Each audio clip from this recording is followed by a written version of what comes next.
করি এবং যেটা নিয়ে আমরা বেশি অ্যাওয়ার থাকি আর কি। সেটা হলো আমার মনে হচ্ছে ফল। আমি এবং আমার ওয়াইফ উম্মে কুলসুম পপি, অনেকে হয়তো চিনবেন সোশ্যাল মিডিয়াতে। তো আমরা দুজন মিলে একসাথেই ইউনিভার্সিটিতে পড়াশোনা করতাম। ও একটা ডিপার্টমেন্টে, আমি আরেকটা ডিপার্টমেন্টে ছিলাম। আমরা ক্রিয়েটিভ কিছু সংগঠন করতাম, উপস্থাপনা, বক্তৃতা, ডিবেট। তো করতে করতে একটা সময় আমরা বিজনেস স্টার্ট করি আমাদের ফ্রেন্ড সার্কেল এবং কিছু জুনিয়র মিলে। তো সেখান থেকে আস্তে আস্তে আমরা কিছু ভলান্টারি কাজের মাধ্যমে আমরা এই উদ্যোক্তা জীবনে পা দিয়ে। তো আমরা যখন প্রথম ফ্রুট নিয়ে চিন্তা করলাম, যে ফ্রুট কেনার ক্ষেত্রে মানুষ কিন্তু চিন্তা করে যে নিরাপদ কিনা। এখানে জাহিদ ভাই হেঁটে যাচ্ছেন সামন দিয়ে, জাহিদ ভাইয়ের সাথেও কথা হয় এসব বিষয় নিয়ে। তো ফ্রুট নিয়ে আমাদের চিন্তাটা প্রথম ছিল ডিরেক্ট যেহেতু আমরা খাই, এটা সিদ্ধ করে খাই না আমরা, এটা কিন্তু 40-50 ডিগ্রি সেলসিয়াস টেম্পারেচার সিদ্ধ করার পরে খাই না। অর্থাৎ কিছু খাবার আছে যেগুলো আমরা কিন্তু সরাসরি রান্না করে খাই, এখানে জীবাণু থাকলেও এটা কিন্তু রান্না করার ফলে নষ্ট হয়ে যায়। কিন্তু ফল কিন্তু আমরা এটা করি না। ফলের ক্ষেত্রে এটা খুব সেন্সিটিভ যে আমরা নিরাপদ উপায়ে কাল্টিভেশনটা করছি কিনা।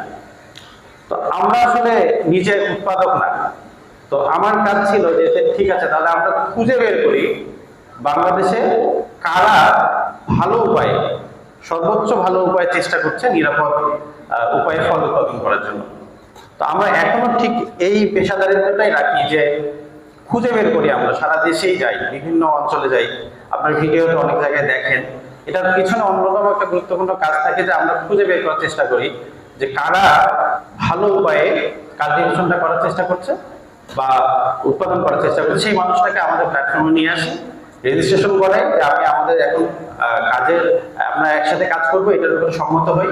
কারোর সাথে আমরা চুক্তিও করি, ইনভেস্টমেন্টও করা হয়, অগ্রিম টাকা দিয়ে রাখা হয় যে আপনার কি সমস্যা, আপনার যদি বিক্রি নিয়ে টেনশন থাকে তাহলে আমরা আপনাকে টাকা দিয়ে রাখতেছি, আপনার টেনশন নেই বিক্রি, কিন্তু আপনি এই ফলটা আমাদেরকে দিবেন।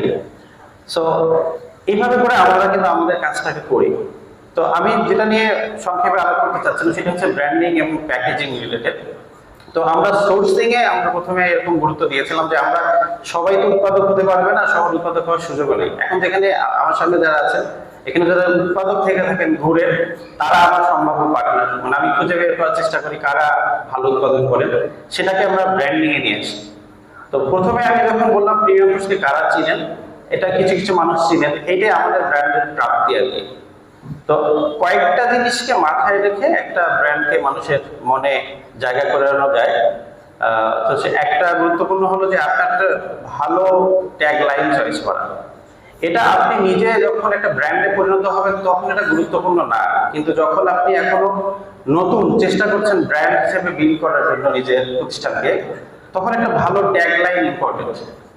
আমরা যখন প্রিমিয়াম ফ্রুটস থেকে বলি একটি নিরাপদ ফল খাওয়া আন্দোলন কিংবা নিরাপদ ফলের জন্য প্রিমিয়াম ফ্রুটস, তো আমরা এই লাইনটাকে প্রথম দিকে মানুষের মধ্যে এই চিন্তাটা নিয়ে আসতে চেষ্টা করছি। প্রিমিয়াম ফ্রুটস নামটা মাথায় আসছে, মানুষ যেন মনে করে যে নিরাপদের সাথে আমাদের একটা মিল আছে। এই শব্দটা মানুষের মাথার মধ্যে আমাদের গ্রহণযোগ্যতাটাকে আলাদা করে তুলে নিয়ে আসতে চাই। আপনারা এখানে গুণ নিয়ে কাজ করেন, বেশিরভাগ মানুষই আছেন। আমরা এই লাইনে বেশি দিন না, গত বছর থেকে কাজ শুরু করছি। আর আমরা উৎপাদক না, আমরা ব্র্যান্ডিং করি প্রোডাক্টটাকে ভালো সোর্স থেকে নিয়ে। তো আমার মনে হয় যে যদি আপনারা নিজস্ব ব্র্যান্ডকে নিয়ে চিন্তা করেন, শুরুর দিকে প্রথম কাজটা হলো একটা ভালো লাইন, ভালো গল্প।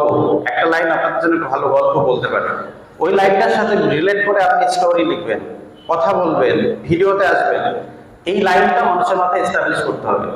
আমাদের আজকে কত বলবেন, আমাদের এখানে ফ্রেশি ফার্মের জাহিদ ভাই, এখানে ফ্রেশি ফার্ম, আমি বলি Freshy farm itself a tag line, যেটা যদিও প্রতিষ্ঠান না। এই ফ্রেশি শব্দটা কিন্তু একটা মানে রিফ্রেশমেন্ট, একটা কি বলে সতেজ একটা অনুভূতি দেয়। এটাও কিন্তু ব্র্যান্ডকে পরিচিত করতে ভালো কাজ করছে। তো এরকম আপনারা একটা সময় দেখবেন যে আপনার নামেই হয়ে আপনার ট্যাগলাইনের মতো কাজ করবে, বাট শুরুতে একটা ছোট লাইন ইম্পর্টেন্ট, এটা একটু খেয়াল রাখা। আর একটা জিনিস, আমরা প্যাকেজিং এর ব্যাপারে যত্নশীল হই না, যেটা বলে আমি একটু শেষ করব। সেটা হচ্ছে যে আমরা যারা নিজেদের প্রতিষ্ঠান গড়তে চাই, তারা একটু ভিন্নভাবে একটু সুন্দর করে প্রেজেন্ট করাটা ইম্পর্টেন্ট যে কোনো প্রোডাক্টই।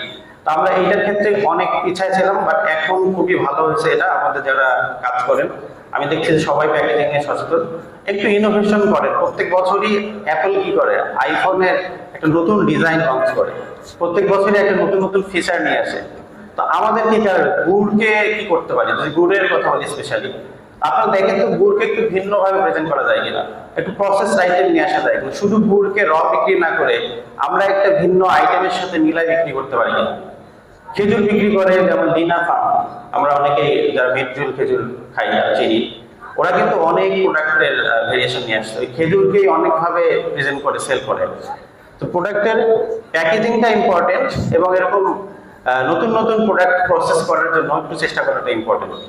তো সময় সংক্ষিপ্ত, বেশি বলবো না, এই তিনটা কথা আপনারা যদি আমার আলো থেকে নেন, একটা হচ্ছে যে একটা ভালো ট্যাগলাইন দিয়ে নিজের ব্র্যান্ডটাকে মানুষের মধ্যে স্মৃতিতে রাখা, সুন্দর ইনোভেটিভ প্যাকেজিং করা যেটা অন্যদের থেকে ভিন্নতা নিয়ে আসবে, এবং একটু ভিন্ন রূপে প্রেজেন্ট করার চেষ্টা করা আপনার প্রোডাক্টটাকে নতুন ভাবে মানুষের কাছে প্রেজেন্ট করার জন্য।